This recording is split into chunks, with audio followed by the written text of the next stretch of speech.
sesuatu terjadi. Ku percaya semua untuk kebaikanku. Bila nanti telah tiba waktumu, ku percaya kuasa-Mu memulihkan hidupku. Waktu Tuhan pasti yang terbaik, walau kadang tak mudah dimengerti. Lewati cobaan, ku tetap percaya waktu Tuhan pasti yang terbaik.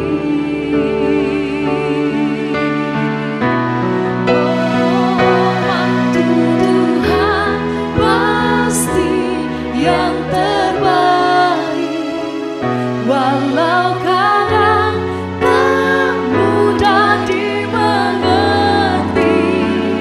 Lewati cobaan, ku tetap percaya waktu Tuhan pasti yang terbaik. Lewati cobaan,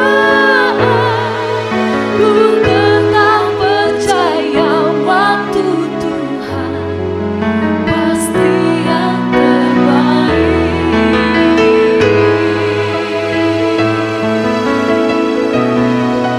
Sebab kami percaya hidup kami Tuhan hanya di dalam Engkau. Engkau yang pegang hidupku. Tuhan pasti yang pengharapan, pertolongan kami.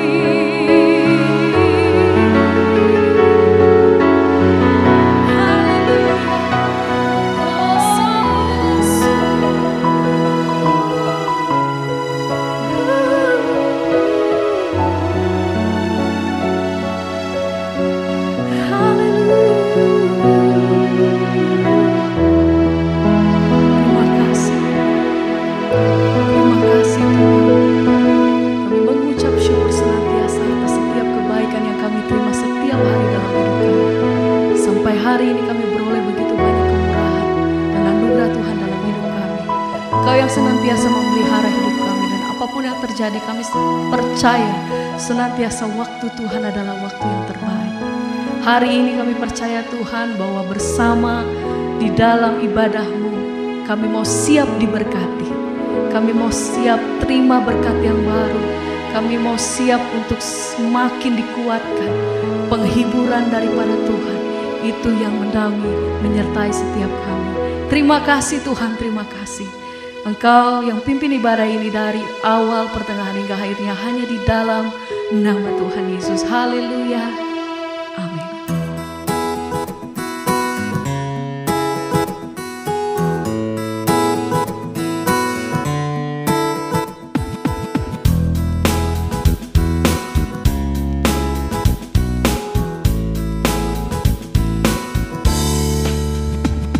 Percayalah kepada Tuhan dengan segenap hatimu.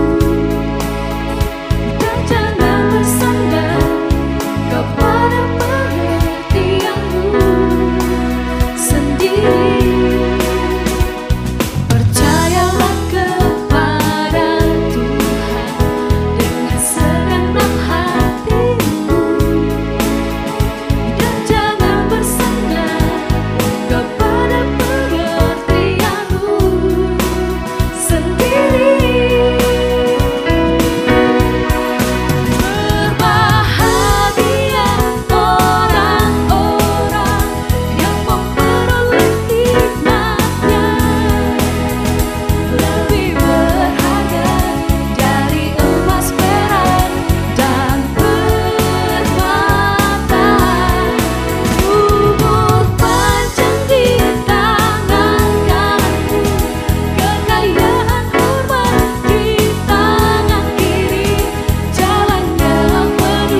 Percayalah kepada Tuhan dengan segenap hatimu, dan jangan bersandar kepada pengertianmu sendiri.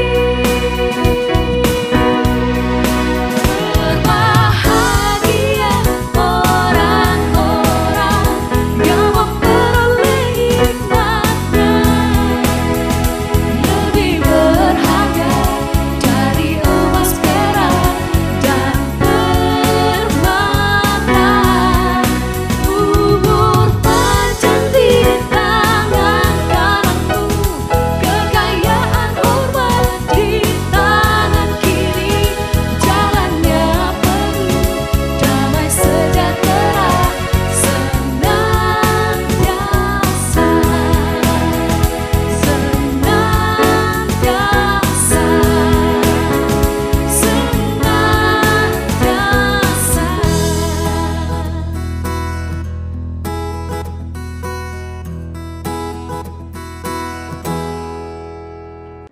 Shalom, Victorious People dimanapun Anda berada. Senang sekali hari ini kita bisa berjumpa dalam kasih Tuhan.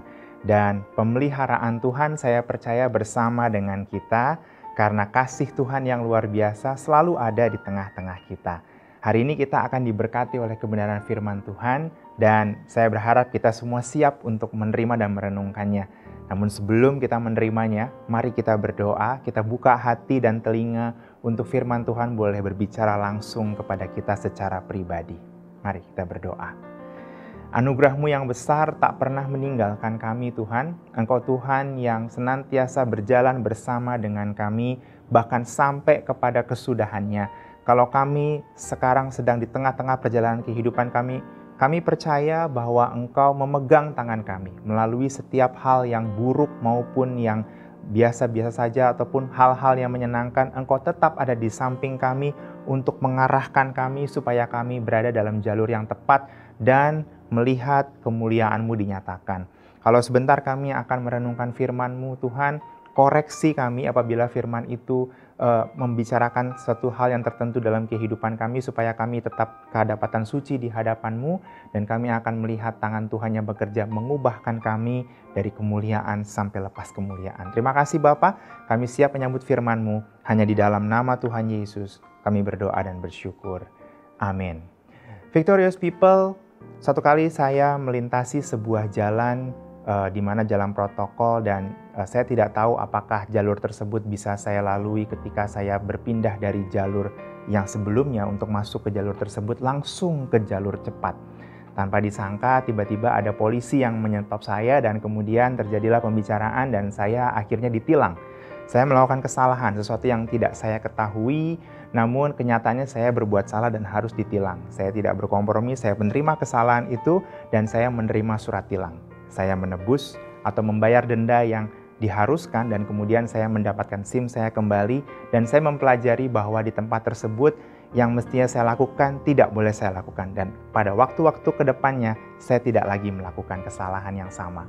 Siapa di antara kita yang tidak pernah berbuat kesalahan? Semua kita pasti pernah berbuat kesalahan. Namun di hadapan Tuhan, yang namanya kesalahan pasti ada pintu untuk meminta maaf dan diampuni Tuhan, bahkan dikembalikan untuk kemuliaan nama Tuhan. Nah, hari ini saya akan sharing bagaimana kita berurusan dengan kesalahan kita. Kita akan belajar pada satu pribadi di Alkitab, di mana pribadi ini adalah pribadi yang punya masa lalu yang tidak menyenangkan, tidak nyaman. Dia berbuat satu hal yang tidak enak dan mungkin menciptakan sebuah hal yang tidak nyaman dari kehidupannya dan orang lain. Namun karena kasih anugerah Tuhan, pemulihan terjadi dalam kehidupan orang ini, dan dia dipulihkan dari kesalahannya menjadi seseorang yang lebih baik di masa yang ke depan. Kita akan belajar pada pribadi Onesimus.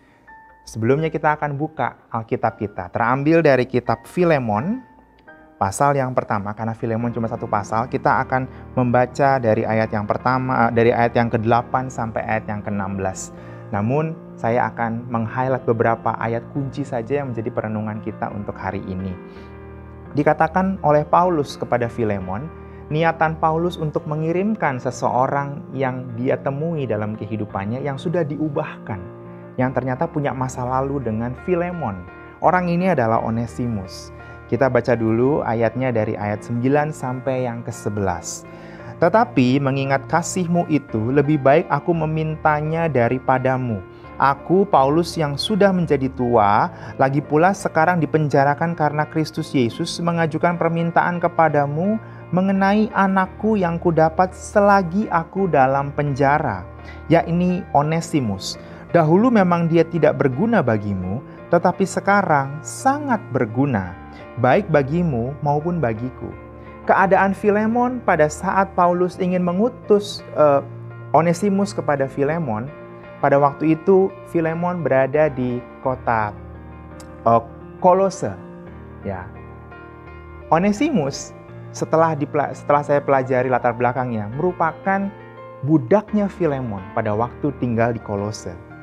Nah, something happen, sesuatu yang terjadi antara Onesimus dan Filemon sehingga pada akhirnya Onesimus disinyalir melarikan diri dari hadapan Filemon dan keluar dari kota Kolose. Dan pada satu momen dia bertemu dengan Paulus di penjara. Dan pertemuan tersebut mengubahkan Onesimus. Keadaan Onesimus dinyatakan oleh Paulus seperti ini. Dahulu memang Onesimus tidak berguna, tetapi sekarang sangat berguna, baik bagi Filemon maupun bagi Paulus. Paulus menegaskan kepada Filemon, Onesimus yang sekarang berbeda dengan yang dulu. Mungkin dia dulu berbuat kesalahan, tapi hari ini dia adalah pribadi yang diubahkan. Dia adalah pribadi yang sudah menyadari kesalahannya dan sekarang ingin melakukan kebenaran di hadapan Tuhan. Nah, apa yang bisa kita pelajari dari Onesimus adalah bahwa pribadi yang dulunya punya masa lalu yang kurang tepat atau kurang baik atau cenderung pernah membuat kesalahan bisa dipulihkan sama Tuhan, bisa diubahkan oleh Tuhan. Bahkan keadaan yang dulu tidak lagi menjadi keadaan yang sama, dan ketika manusia diubahkan, orang diubahkan dari kesalahannya, akan menjadi pribadi yang lebih baik dan berguna bagi orang lain. Ini yang kita akan pelajari, bahwa Onesimus adalah pribadi yang sudah diubahkan. Ayat 12, 15, dan 16 merupakan penekanan Paulus, bagaimana Paulus punya niatan untuk mengirimkan Onesimus kembali kepada Filemon. Ayat 12, dia disuruh kembali kepadamu, yaitu buah hatiku. Onesimus akan diminta untuk kembali kepada Filemon untuk menyelesaikan hal-hal yang sudah lewat, untuk menyelesaikan kesalahan yang dulu, memperbaiki komunikasi dan hubungan sehingga tercipta suatu hal yang indah. Ayat 15. Sebab mungkin karena itulah dia dipisahkan sejenak daripadamu supaya engkau dapat menerimanya untuk selama-lamanya, bukan lagi sebagai hamba, melainkan lebih daripada hamba, yaitu sebagai saudara yang kekasih. Bagiku sudah demikian, apalagi bagimu, baik secara manusia maupun di dalam Tuhan. Ada hal yang berbeda. Kalau dulu Onesimus dipandang sebagai seorang hamba, dan posisinya adalah posisi hamba yang ada dalam domain kekuasaan Filemon, maka kali ini Paulus mensejajarkan Onesimus dengan Filemon. Onesimus bisa dikatakan sebagai saudara bagi Filemon. Tidak lagi sebagai hamba, tapi sebagai saudara. Pemulihan akan membuat seseorang berposisi lebih baik. Perbaikan dari kesalahan akan membuat seseorang menjadi lebih baik. Dan kata-kata yang luar biasa dari Paulus adalah supaya Filemon dapat menerimanya. Ketika seseorang berbuat salah dan berbalik dari kesalahannya, maka ada hal yang luar biasa. Penerimaan. Penerimaan dari Tuhan dan juga penerimaan dari orang lain. Nah, bagaimana caranya kita bisa berurusan dengan kesalahan? Seperti yang dijelaskan atau diajarkan Yeremia kepada bangsa Israel, yang Tuhan ajarkan melalui Nabi Yeremia. Ketika Nabi Yeremia dikirim ke tukang periuk untuk mempelajari apa yang terjadi ketika tukang periuk membuat bejana. Seperti itulah keadaan orang yang bersalah. Ketika bentuk bejana ada yang salah, tanah liat tidak dibuang oleh tukang periuk, tapi dibentuk ulang. Dari tanah liat yang sama, dibentuk ulang menjadi bejana yang lebih baik. Yang tadinya rusak, yang tadinya salah. Tapi dengan tanah liat yang sama, dibentuk bejana yang baru, yang lebih indah, yang bisa dimanfaatkan untuk hal yang lebih baik lagi. Demikian pula dengan Onesimus. Kita akan belajar hal-hal apa yang bisa kita pelajari ketika kita berurusan dengan yang namanya kesalahan. Hal yang pertama, ketika kita menyadari bahwa kita punya salah, yang pertama adalah menerima teguran Tuhan akan kesalahan kita. Seringkali kita baca Alkitab, kita merenungkan firman Tuhan, dan ada satu poin di mana kita dinyatakan ternyata kita berbuat salah. Apa yang kita baca hari ini mempertegas, ternyata aku buat salah. Apa yang kita lakukan? Terima teguran tersebut. Buka hati menerima teguran tersebut. Alkitab berkata di Mazmur 139 ayat 23-24, "Selidikilah aku ya Allah, dan kenallah hatiku. Ujilah aku dan kenallah pikiran-pikiranku. Lihatlah apakah jalanku serong, dan tuntunlah aku di jalan yang kekal." Ketika firman Tuhan berkata dalam kehidupan kita ada sesuatu yang salah, jujur kita di hadapan Tuhan. Ya, memang aku salah. Ya, memang aku melakukan sesuatu yang tidak berkenan di hadapan-Mu. Tunjukkan kesalahanku supaya aku bisa berbalik dari kesalahanku ya Tuhan. Dikatakan di dalam Alkitab bahasa Inggris di New Living Translation dari Mazmur 139 ayat 23-24 tadi, "Point out anything in me that offends you." Tunjukkan hal-hal apa yang buat aku punya salah kepadamu ya Tuhan. Tunjukkan, kita dengan rela hati membuka diri untuk berkata, aku salah. Tunjukkan kesalahanku. Ketika hal ini kita lakukan, maka sesungguhnya langkah pertama sudah kita ambil. Ada berbagai quotes di pelatihan-pelatihan kerohanian maupun pelatihan-pelatihan yang sifatnya pemulihan berkata seperti ini. Keterbukaan adalah awal pemulihan. Ketika Tuhan menyatakan kesalahan kita, yang perlu kita lakukan yang pertama adalah terbuka kepada teguran Tuhan. Langkah yang kedua, hal apa yang bisa kita lakukan ketika kita berurusan dengan kesalahan? Setelah kita mengakui kesalahan kita atau menerima teguran, yang kedua adalah tidak melemparkan kesalahan kepada orang lain. Kita bertanggung jawab penuh akan apa yang kita lakukan, dan kalau memang salah, kita bertanggung jawab penuh untuk memperbaiki kesalahan tersebut.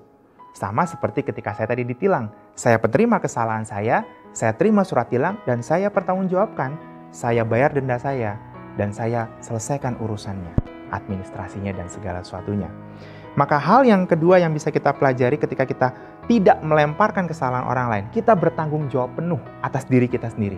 Perbuatan yang kita lakukan sudah mengalami konsekuensinya, dan kita menjalani konsekuensi itu dengan tujuan kita akan diperbaiki oleh Tuhan. Alkitab berkata di Hosea pasal yang keempat ayat 1, 2, dan 4.